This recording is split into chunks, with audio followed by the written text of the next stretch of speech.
Good morning. Welcome to 1111. We are so glad that you're here to be a part of this community on this very special morning. We begin a new series this morning, the 5 W's of God and an H. And Tom will explain what that's all about, although I'm sure that as you think about your life and think about faith, those words will flow freely from you along the way. We'd like to invite you to sign in. Your registration is important to us, so you can, if you're techie and savvy and you have that cool little app, the QR app, you can scan the code on the back and sign in that way. Or if you have the old-fashioned pen and pencil, pull that out, sign the card, and in a few minutes we'll invite you to come forward and place them in the baskets. On the back side of the worship guide, you'll see that there is a few announcements. The Race for Grace is coming up, and Tom has decided that we as a community should come together in the hottest month of the year and get on bicycles and ride together. It'll be beautiful in some kind of sacred way that no other way can describe it. You can find the information right here. It will benefit International Child Care, and which helps children and families in Haiti and the Dominican Republic. The goal is to have 100 riders who raise $100,000. You do not have to ride 100 miles. There will be smaller segments of 5 miles or 10 miles or 20 miles, or if you can do 100, more power to you. I don't think I'll be in any shape to ride a bike in August or now, but I will be thinking about all of you. And so I hope that you will find a way in which you can support this wonderful ministry and be a part of this community as well. I believe that's all of our announcements for right now, and we will hear the band.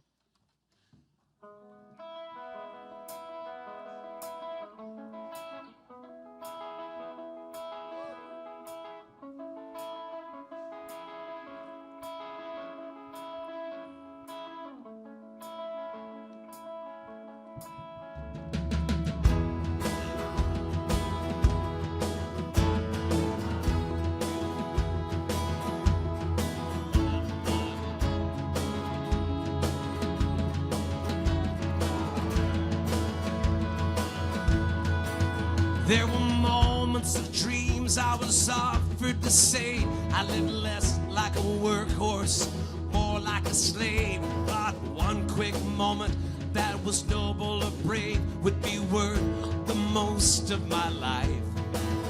So I pointed my fingers, shouted out a few quotes I knew. This is something that's written, should be taken as true. But every path I have taken and conclusion I drew would put truth back under the knife.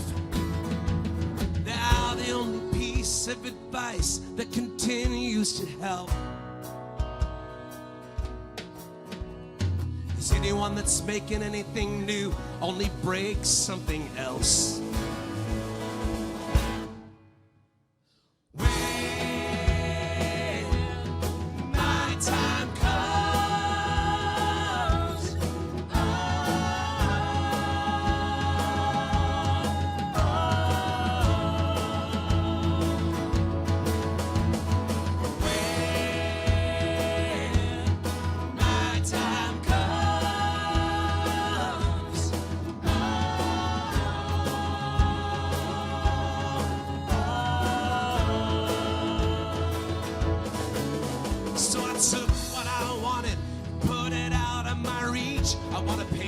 Successes with all of my defeats, and if heaven was all that was promised to me, why don't I just pray for death?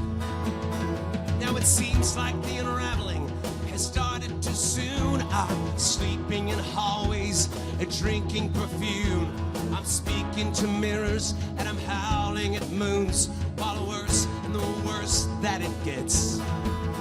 You can judge all the world on the sparkle that you think it lacks. You could stare into the abyss, but it's staring right back.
judge all the world on the sparkle that you think it lacks.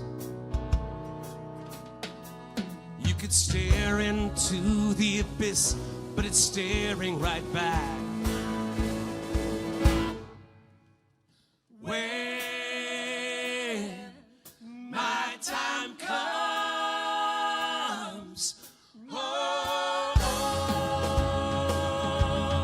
oh.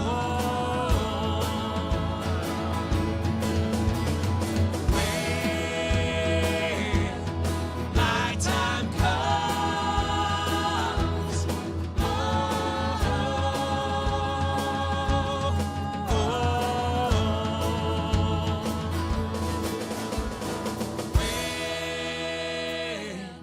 when my time comes, oh, oh.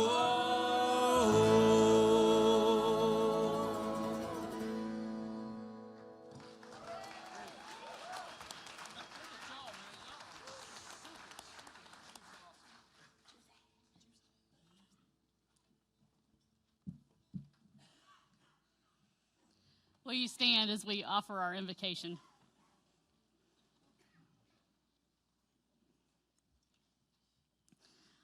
O Holy One, come into this place.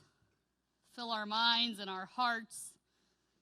In the midst of the chaos, the uncertainty, the whys, the whats, the hows of the life that we live and the faith we profess, speak a word to us so that we might find assurance that in this place, in this moment, we are on sacred ground and that we are not alone. Be in the midst of our time together. We pray these things in the name of the one in whom we live, move, and have our being. I invite you to continue to stand as we sing together, and if you have an offering or your registration card, please come drop them in the bowl. Sing with us with all you got. There are no steps to this sacred dance, just the feel of your feet on the floor. Arms in the air, as free as your birth, and as simple as a wave on the shore. The voices you heard had no power here. Find a rhythm that fits how you live. Silence the critical voices inside us that strain our lives through a sin. God of pleasure and wilderness, grant us the wisdom to dance with creation. God of wonder and bliss, give us love for the beauty of all our relation. As we stretch out our hands to the heavens so fair, let this dance be our prayer.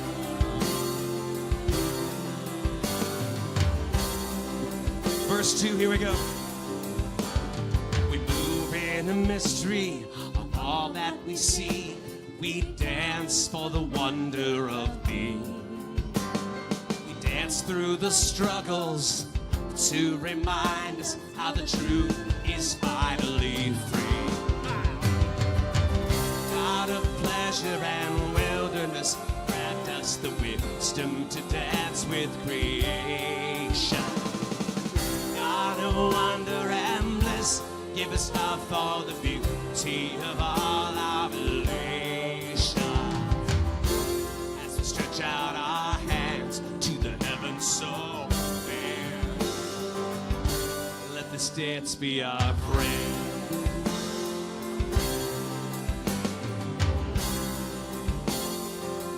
Now we dance.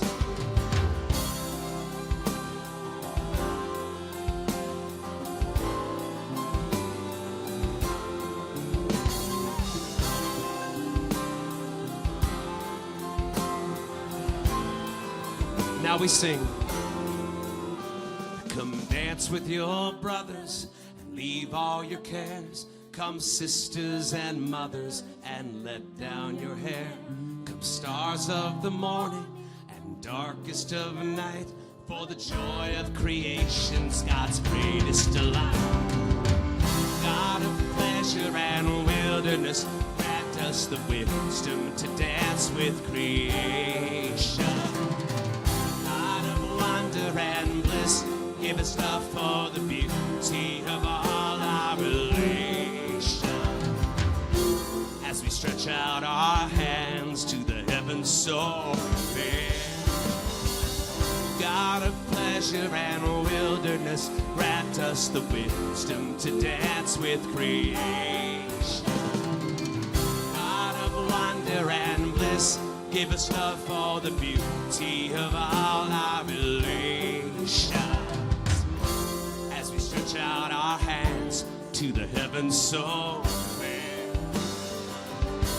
let this dance be our prayer.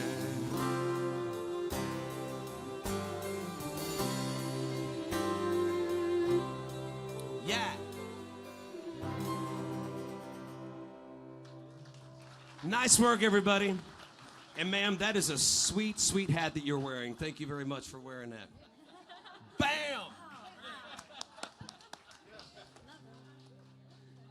Everybody, if you would, take a moment, offer another sign of peace, and ask each other where your sweet hat is.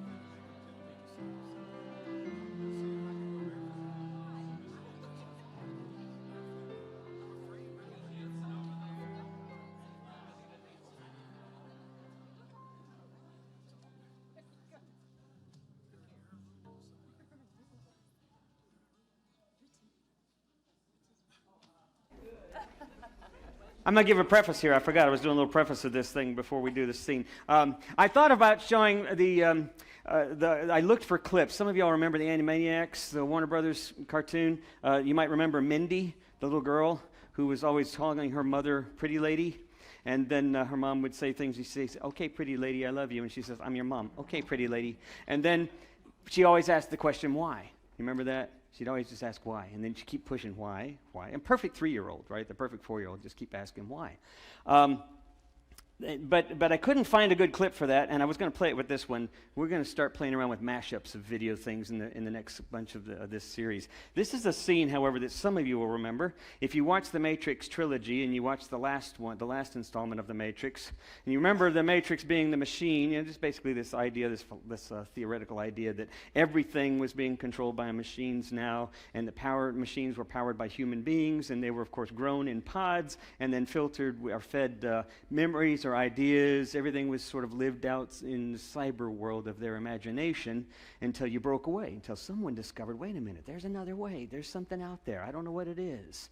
And they broke out of the box, so to speak, a metaphor for what we might be thinking about. But that's unintentional, but it works. But here in this last scene, Neo is facing, of course, the Christ-like figure in the movie. Neo is facing Smith, the renegade rogue agent who broke away from the system as well, kind of like Neo's nemesis, and is trying to take over the reality. He actually basically asks everyone the existential question, essentially, why? Why? Why even begin to think outside this whole box in the first place? And this is their last encounter. Why, Mr. Anderson? Why? Why? Why do you do it? Why? Why get up? Why keep fighting? You believe you're fighting for something, for more than your survival? Can you tell me what it is? Do you even know? Is it freedom or truth? Perhaps peace? Could it be for love? Illusions, Mr. Anderson, vagaries of perception.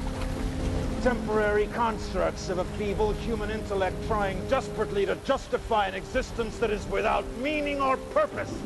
And all of them as artificial as the Matrix itself. Although, Only a human mind could invent something as insipid as love. You must be able to see it, Mr. Anderson. You must know it by now. You can't win. It's pointless to keep fighting. Why, Mr. Anderson? Why? Why do you persist? Because I choose to.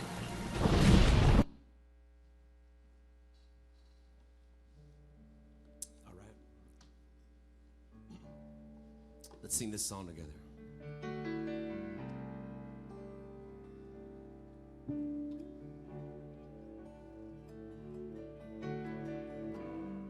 Here we go.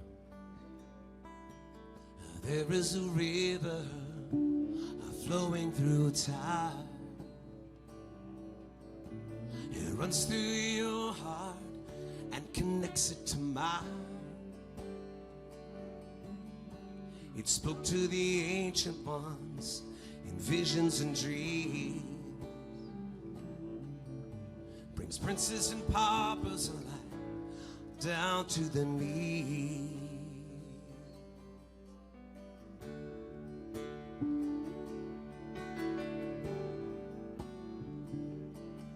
You can dam up the current, but it gets around. You can hide from the flood, but you're always found. The poets and dancers all feel her pull, like a hunger inside that always is full. Oh, sacred river, you flow through everything. You give the words to sing. Receive my offering. I was born in your shallow streams, the child of a holy spring, and I'll die in your ocean dreams to be a part of everything.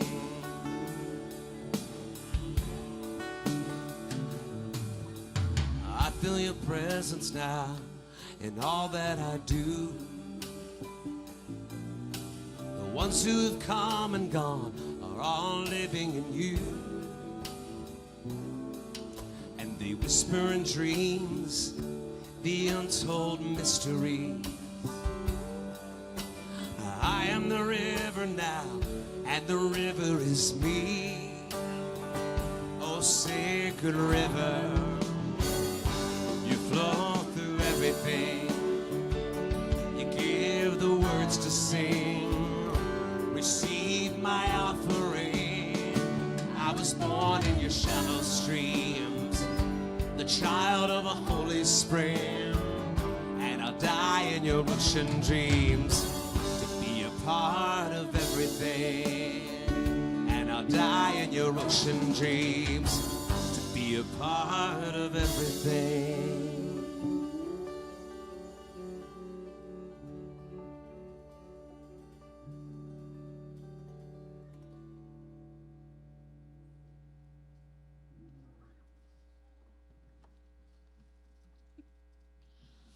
As we move into this time together, many of us are aware of that which happened around 2 o'clock this morning in Orlando, Florida. I woke up, I looked at my phone, and I saw yet another senseless act of violence, a senseless act of hatred against those who are our brothers and sisters. And so we come to this place on this morning asking the question, why? Why again? Why now? Why would someone do something such as this? Why is there so much hatred that drives someone to act in this way? And so we ask ourselves here a different question. What is it that we can do to respond? What is it out of the love that we have found in a community such as this that can lead us to live life differently, to respond in a way that gives value, a way that offers hope and light to a world that is searching and lost and full of something which needs hope and light and ultimately love. So as the singing bowl sings, may we find ourselves in a moment of peace in this sacred time which is Kairos, the time between that which has happened and that is yet to be. And may we offer ourselves to the one who brings us together in this moment.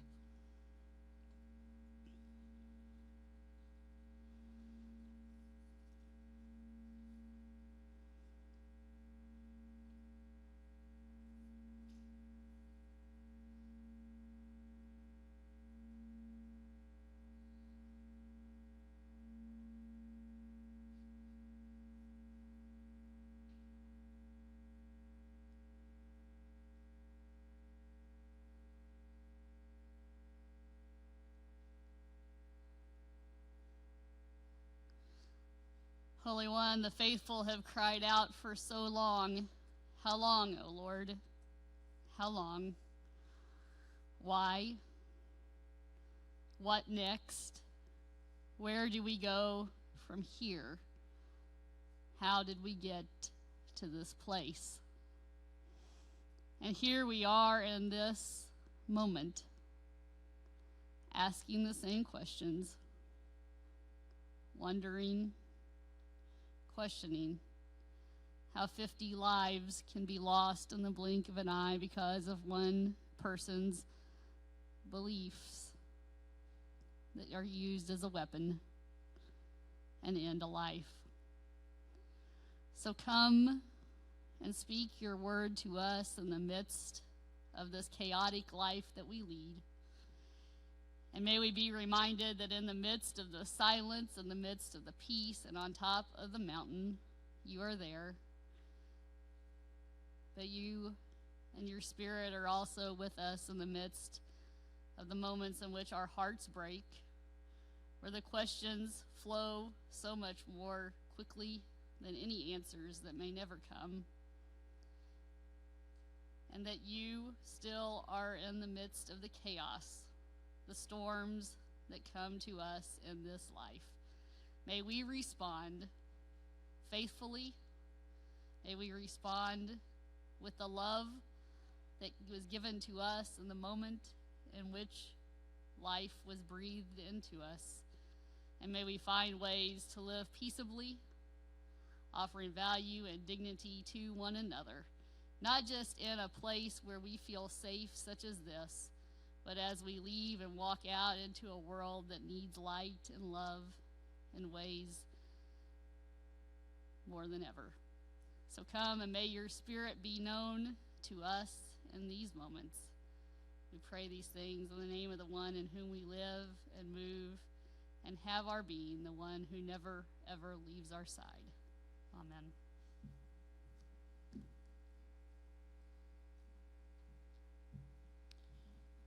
The first reading this morning is from Genesis 2:15 through 17. So God set the human being down in the Garden of Eden to work the ground and keep it in order. God commanded, "You can eat from any tree in the garden, except from the tree of knowledge of good and evil. Don't eat from it. The moment you eat from that tree, you are dead." Now from the Gospel of Thomas. Jesus said, "Let them who seek continue seeking until they find. When they find, they will become troubled. When they become troubled, they will be astonished, and they will rule over all.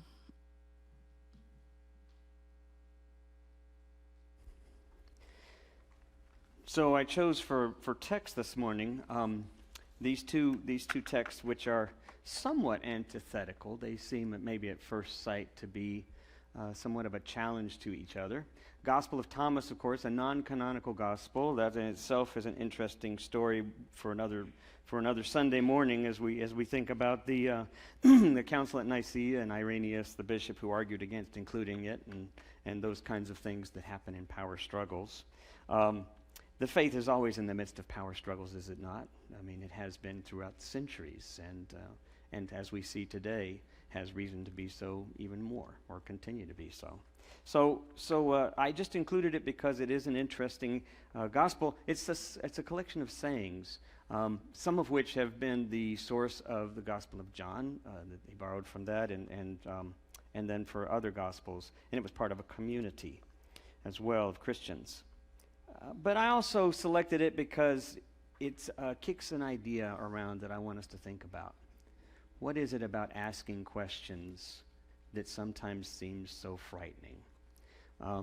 And should we even begin?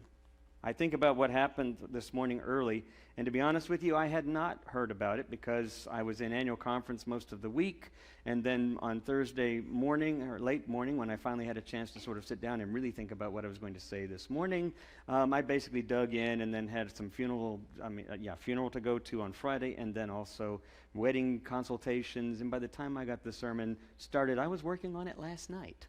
And so I didn't have a chance to really look. I didn't take the chance to look, and I was shocked. I was shocked when someone told me this morning about this shooting. Just stunned by this, largest mass murder in the United States, and it speaks so relevantly to what I wanted to share with you. So rather than start with the story that I was going to start with, I want to tell you about my father-in-law as a way of getting into this sort of challenge that we have, and maybe even preface it by thinking about the fact that anytime we talk about who God is, what God is, or just bring up the idea in groups or communities, that I'm going to be talking about stuff and challenging us to think about things differently and opening up doors, which for some of you would be like, yeah, we've been there, this is easy, we're way past this, can we move on to talking about things that matter? And for some of you it will be like, don't you dare go there. So I'm sure I'll step on toes on every side of it. Our community is made up of a real diversity of folks, which is kind of both the challenge and, as I've mentioned, also the gift. You know, as I've spoken about this space being that place where openness and reflection and dialogue and conversation is a guiding principle over dogma and creed. And it's challenging. It's not always easy. But here we are. So I want to be sensitive to that, and I'll share some ideas about that. But just to remind everybody that I do have the jar of change up here, which basically says, if you fear change, leave yours here. And I encourage you, honestly, in fact, I'll leave it back here so that you don't have to feel like, you know, you're in front of folks if you have this anxiety. I'll just put it right here, and if you just kind of keep an eye on it there, keep it safe. And if you find yourself challenged at a moment, you know, nobody will question what you're doing. You could kind of act like you're just walking to get some coffee, and you can leave some money. And I guarantee that when you leave money, it completely distracts you from your fear. You know, in fact, I encourage you to give large sums of money if you're afraid, because I guarantee you will no longer be thinking about what you're afraid of, and you'll be wondering, why did I just put a $20 bill in there? You know, so just, but it goes to an amazingly good cause. It goes to Food for Kids, and so if you have that anxiety, I always encourage you as a way of letting go of that anxiety. Leave your fears here. I want to tell you about my father-in-law. My father-in-law is let me jump ahead here. Well, actually, I'll tell you about something else first. Like I said, I'm kind of rearranging things in my head as we're going along here. But my book group, there's a book group that I have here, a couple that I'm involved with, but one of the ones that we have, this based with some folks out of here, about 8 people out of this group. We recently read a book called Reason and Wonder, and it was written by a guy named Dave Pruitt. He talks about He was a NASA scientist and aeronautical engineer and a mathematician. And he wrote this book because of his own journey in faith and sort of questioning things and his own experience of science, challenging the way he thought about ideas of faith and about religion. And the book speaks of the Copernican revolutions that we've undergone in our history.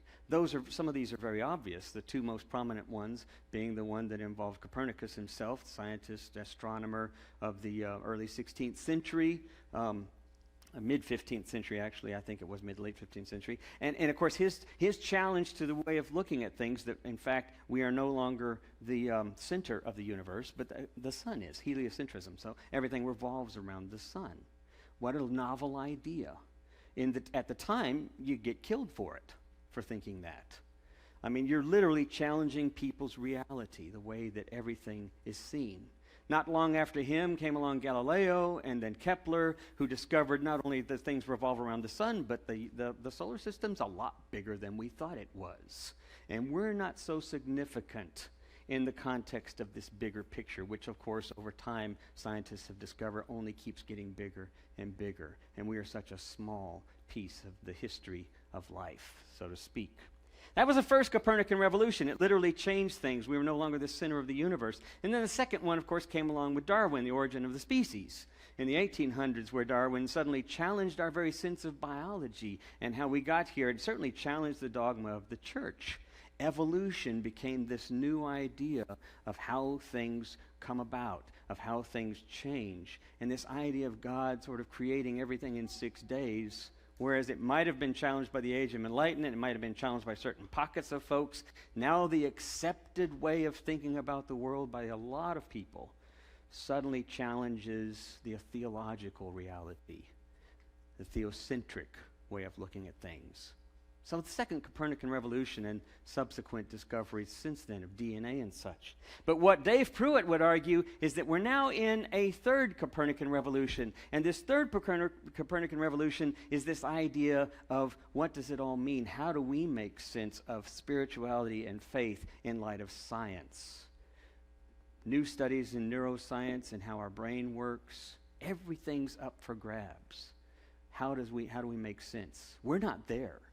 But he says that's where we are moving toward. That's what his book basically argues. It's a massive book, and there's a copy in the library if you want to check it out, but it's a fascinating study. I encourage you to look at that. Now, the reason why I bring that up is because here we are in the midst of that kind of reality, and I got through spending 4 days at annual conference, which is, part of our institution, and there's so much good stuff. I hope that I can say this in a way in which it's not too threatening to the very institution in which I find my being, so to speak. But there was an emphasis that kept getting pushed out there. The need for the church is to move towards more orthodoxy. And I thought to myself, is that a reaction of fear? Is that feeding into the fear? Or is it a legitimate argument? And I'm not going to suggest that one way is right over the other, but I will play with you for a moment thinking about some things about the word orthodoxy. Do you know what orthodoxy means? Literally, it means right belief or right thinking. Now, to me, I think that particular word in itself is an interesting sort of contradiction in meaning. It's not really right thinking. It's right thought. Because the process of orthodoxy, of disseminating orthodoxy, is a process of a closed system. It becomes yes and no.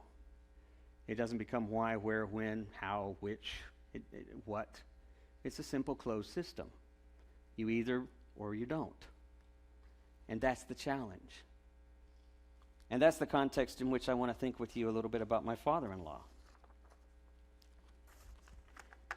My father-in-law was a devout Lutheran and a devout man of faith and a devout man of the church.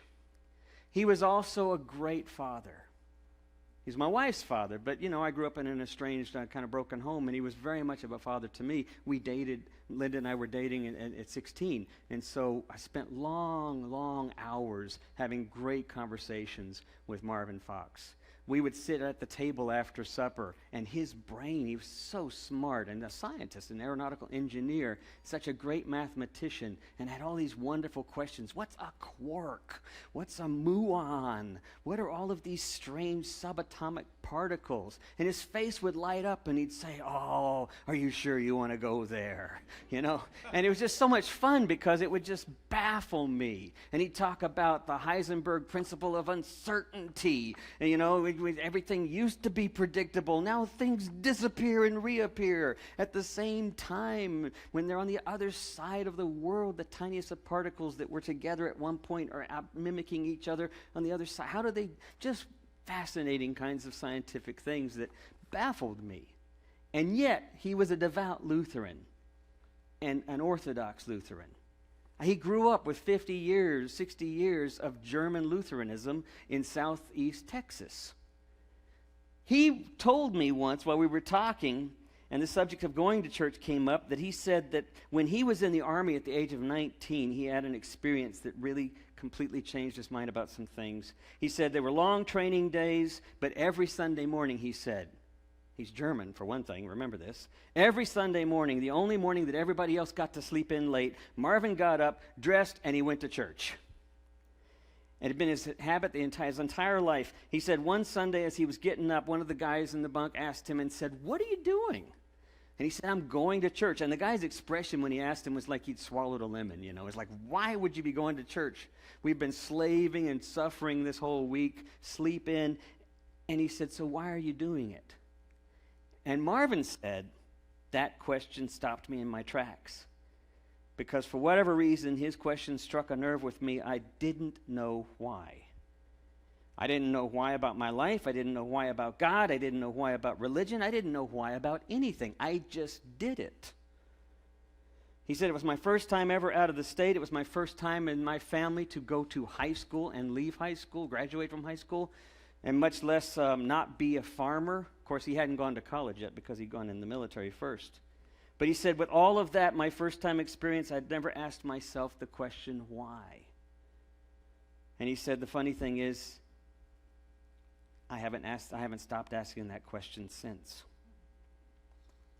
Now, Marvin did have a lot of questions, but he was faithful on all the committees and council members of all the different leadership groups at River Oaks United Methodist Church. He became Methodist because his wife was Methodist, and they moved to Central Texas. And so he became involved in all the leadership. And again, he faithfully followed the doctrine of the church and sort of compartmentalized his thinking. There was a faith place, and there was a science place. And the two didn't really have to talk to each other very much. Until that question, he said.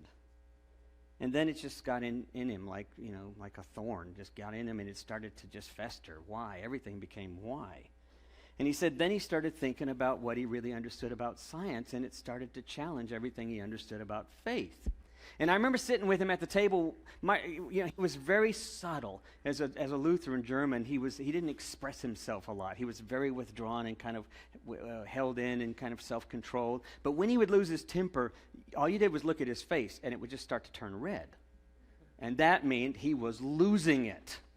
Didn't mean he was, kind of getting upset and frustrated. He was losing it at that point. He rarely showed any form of, anxiety or stress. Kind of just kept it all in. His fist got really tight that particular night as he looked over at me, and I said, "Marvin, you okay?" And his face just kept getting redder and redder and redder. And then he just kind of raised his fist about 3 inches off the table and then slammed it on the table from 3 inches. And I looked over at Linda, and I said, "Your dad is furious." And he looked at me and he said, "I don't understand it." And I said, "What, Marvin, what?" And he said, "They're trying to get creationism in the schools in Dallas." He said, "Why are they doing that? Why don't they understand science? We're in the late 20th century." And I said, "Well, Marvin, that's just where a lot of people are, I suppose." But it frustrated. Again, it got in under his skin. And once again, he's trying to reconcile these questions. Darwinism, evolution, it's a pretty well accepted understanding of science all across the board. And yet, here was this group trying to sway political opinion. And he just couldn't put the two together. And then he realized, as he talked to his friends, fellow aeronautical engineers, some of them held the same beliefs, which only made him more frustrated because he couldn't understand how you keep those things together. Now, I'm not sure again where you are with all of this, but these were the discussions that my father-in-law and I would have across the table that really fascinated me in light of who he was. But here's the thing. Marvin said Einstein was an atheist. But he said, "I'm trying to get my head around how he could be an atheist." Because he also said the most beautiful thing that we can experience is the mystical. And it is the source of all of art and science. And that seemed to be Marvin's trajectory. how to get to that place where Einstein, most brilliant of scientists as far as my father-in-law was concerned, could have that sense of wonder and amazement that sounded like the way faith was supposed to be. So one night he had this conversation with me that threw me. And he whispered to me in one of those whispers that he's like, I hope God's not listening. And he said, I don't know if I should be saying this to a minister. And I said, well, Marvin, you know me. You pretty much say anything to me. And he said, I have to tell you, I don't think I believe in the virgin birth anymore. I said, wow. He said, I don't think I believe in the physical resurrection. He says, I don't know. He says, I know I don't believe in that there's a heaven or hell. Now keep in mind, 50, 60 years of entrenched thinking of this doctrine in the traditional Lutheran church in southeast Texas that he was rooted in, and he's saying, I don't think any of it's true. I don't think I agree with any of it. And then I looked at him and I said, so then what? And he said, I don't know.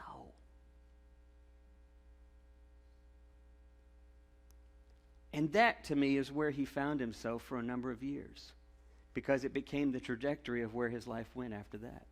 Some of you know our Marvin, and you knew that he started a group here that was called it was kind of a committee or the council on faith and science, or religion and science. He got involved in Dallas with something called the Isthmus Institute, which was based out of Perkins School of Theology as well as the University of Dallas, involving scientists and theologians. And it was this dialogue that he kind of got involved in. You can still find in the library a lot of the books that he really explored, books that are on Heisenberg principle and books on quantum mechanics and physics, as well as books on science and faith. I mean, they're pretty complicated, heady kinds of books, but that's where he decided to dive into to try to experience this. And it basically became the trajectory of the rest of his life. Anne Lamott, the writer, many of you know she wrote Bird by Bird, she wrote Traveling Mercies. She said, I have a lot of faith, but I am also afraid a lot. And sometimes I don't have any certainty about anything. And I remembered something my priest, Father Tom, had told me. He said that the opposite of faith is not doubt. The opposite of faith is certainty. That's kind of weird. Because certainty is missing the point entirely. Faith includes that you notice the mess, the emptiness, the discomfort, and letting it be there until light eventually shows up. I want to think just quickly about a couple of Copernican revolutions I've had that I suspect some of you all have had. You know, what they've said about the Methodist Church is that it's a happy meeting ground, right? It's often a place where if a Catholic person is marrying a Baptist, let's go to the Methodists. You know? If someone's struggling with the dogmatic sort of narrow-mindedness that they grew up with and it just doesn't resonate, they try the Methodist Church. Seems to be a little more open-minded. Of course, we know that the Methodist Church has got all spectrums, right? All different perspectives on that. And that's what makes it so unique sometimes, and also its greatest struggle. But I suspect that a lot of you are here because you've experienced a few Copernican revolutions. When I was growing up as a teenager, I didn't grow up in a local church, but I got involved in the InterVarsity Christian Fellowship, and for about 10 years or so, I was very involved in evangelical sort of fundamentalism, and was a leader in the University of Texas InterVarsity Christian Fellowship Bible study group, and on their council. And I was teaching a Bible study, and my partner, Carol, was smarter than me. She just was a lot sharper, and she was a much better teacher. And so as we started getting into this, at one point she'd have these comments, and I look over and I'd say, would you like to just teach this group, teach the Bible study? It was huge. It was really popular. We had about 35 college students in there. There were 4 or 5 of our Bible study groups, and Carol was leading this one, and I was basically just kind of helping with conversation and stuff, and then someone got wind of it, challenged her and said, you can't do that. a woman is not supposed to be teaching in a co-ed setting. Now, this was in the mid-1970s, 1977, thereabouts. Said, really, your role is to be supportive, unless you're teaching other women. I'm not sure what that says. Well, I think I know what that says, but anyway. It certainly wasn't my orientation. It shocked me. It shocked me. I had been involved in this denomination because I held to some of these core orthodox ideas, and yet here was this total inconsistency that made no sense whatsoever to me. How could that happen? She ended up leaving the University Christian Fellowship. Linda and I did eventually within the next year. We actually left as well for that and a number of other reasons. Incidentally, one of the milestones that we celebrated at annual conference this past week was our 60th anniversary of ordaining women in the United Methodist Church. Yay! Yeah. Of which my wife is like number 11, I think. I think she was the 11th one to be ordained in this conference. So it's pretty cool. But it's an interesting irony in light of that. I love hanging out with folks at growler stations because some of you know I'm a real fan of craft beer. I'm a beer snob. But I love going and talking because it's a much more casual environment than, say, going to a bar or something where there's all sorts of baggage going on. Here you can just freely talk to people, be light about conversation. And I get into it with the growler guy all the time, the guy on the other side. And it's interesting because he'll often look at me and he'll say, Tom, you're not the only minister that comes here for beer. And I said, well, I figured that. He says, no, I'm talking about they're Baptist, they're Church of Christ ministers. He said, you never seen a minister come in and go so fast. They come in, they got their bag, they put it in there, they get out of here. And I said, yeah, it doesn't surprise me. I guess that's true. He says, well, where a lot of folks will be on a Sunday afternoon when everybody else is at lunch. They'll be at the liquor store, or whatever. Anyway, he just makes all these jokes about conservatives, and then he told me one day we were getting into conversation about church, and I said, you really should come check out 1111, it's not what you think it is. And he's like, listen, he says, you know what? I have no interest in church whatsoever. He said, one of these guys was in here the other day, and we got to talking, and next thing I know, he's telling me about AIDS in Africa, about storms and catastrophes, about people's crisis and extreme illnesses that they get. And then he says it's because of sin. He says, I just can't buy a God that acts like that. It's the most inconsistent kind of thinking I can imagine, and yet there he is practicing it with a bunch of people that think like that. He said, I just can't do that. Can't imagine a God that's like that. And then we got into this whole thing about this wonderful song. He started bringing up this song that I hadn't even thought about this, but the song Amazing Grace. It's a staple of our life. It's certainly a staple of orthodoxy. I once was lost, but now I'm found, was blind, but now I see. He says, have you ever looked up much information about that? And of course, no, not really, because I know we sang it when I was at the Baptist church, and I know we sing it at Methodist church sometimes. He says, John Newton, right? And I said, yeah, he was a slave trader, but then, he had a conversion, changed his ways. Not for 9 years did he change his ways. He was about to be killed in a storm off the coast of Donegal, prayed to God whom he never had a relationship with because he wasn't churched, save his life, and he would give his life over to Christ, to Jesus. He was spared, had a conversion experience, probably whipped and even possibly killed at least a couple of those slaves that very next day on his trip over to America, because it wasn't uncommon for slave masters, for the boat owners and the boat commanders to, if not kill, certainly outright torture any slave who tried to escape. For 9 years, he continued slave trade. Now, you're thinking, well, that's pretty inconsistent, but the guy looked at me and he said, why would God do that? Why would God save one guy while at the same time allowing him to continue to kill other human beings under his, kind of care, ownership, however you want to look at it? Or not spare other ships in the same storm? And I could understand if you're going to start thinking very concrete and literally, it just doesn't make sense. Why would God allow someone with deep, deep Orthodox convictions walk into a bar and kill 50 people? Or blow up a clinic? Fundamentalism and extremism is certainly everywhere, and we understand that it's a mental illness. What we don't understand sometimes is someone who says what we need is to be back more orthodox, bring it in more creedally, more specifically, more concretely, that this is what I believe, don't dare challenge that, because it's the same mindset in the extreme.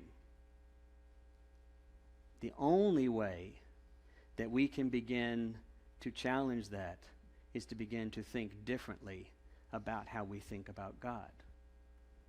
Most of us in here are already there. And I think what DeAndrea said earlier in the time of prayer was very helpful. That in the face of this kind of disaster and this kind of hatred and this kind of violence, there is no argument, there is no answer. There is only the verb that we go out and that we try to reflect love. That we try to be a different kind of person of faith. So I want to end with just this idea. We're going to explore how we think about God. We're going to have some fun, I hope. We're going to have some challenges. We're going to do something that probably was the very foundation of our country, that was the very foundation of Methodism, that was the very foundation of the Reformation. We're going to be a little bit heretical, right? Do you know what heresy means? You think it means to challenge or to be different than the prevailing culture or the prevailing rule. It's not what the root word of heresy means. The root word of heresy is to choose freely. So we're going to practice a little heresy and kind of see. Of course, I'm saying that it's on the internet now, so I may not be here next Sunday. Rob Bell, in his book, What We're Talking About When We Talk About God, said this. He said, doubt isn't the opposite of faith. He said, doubt is the sure sign that your faith has a pulse. So we're going to go there.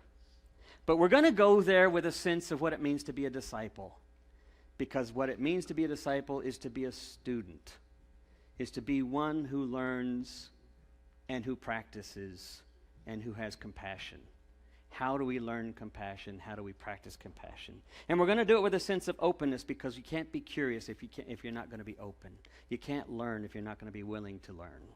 And then we're going to do it with a sense of grace, because I think everything that we do should be tempered by our gratitude, and that we can't go wrong with gratitude.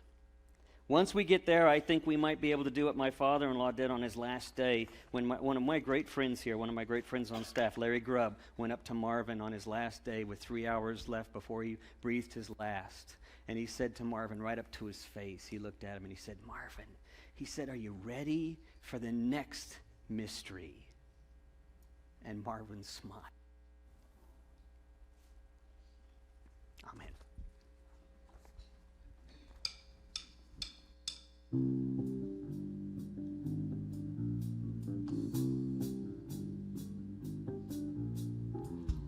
I once was much like you, had a 9 to 5 and a mortgage due.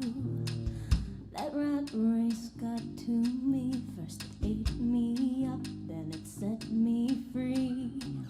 One day it buried me alive, I snapped and almost lost my mind.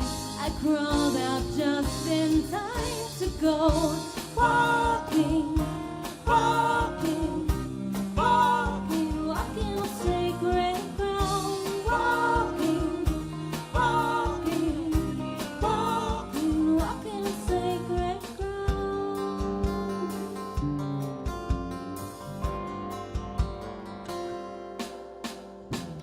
At first I lost my way, stumbled on until one day I came across a stone.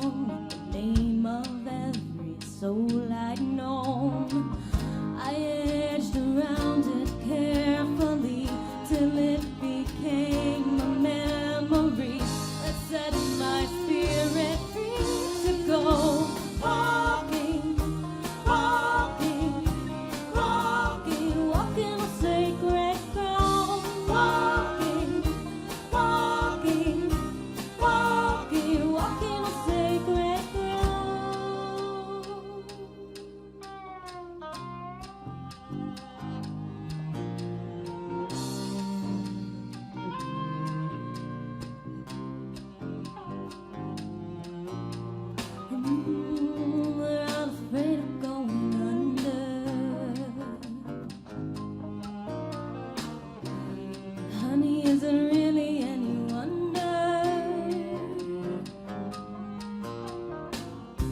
Caught between the silence and the thunder.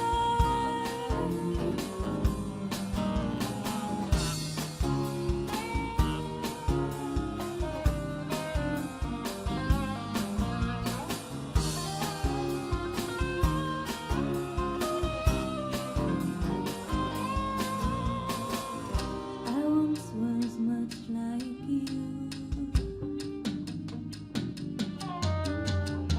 Always a lot to do. I ran so hard to stay in place. The wind took on a bitter taste. Now I don't run that race. I go walking, walking, walking, walking on sacred ground. Walking, walking, walking, walking on sacred ground. Walking, I'm walking, I'm walking, walking on sacred ground. Walking, I'm walking, I'm walking, walking on sacred ground.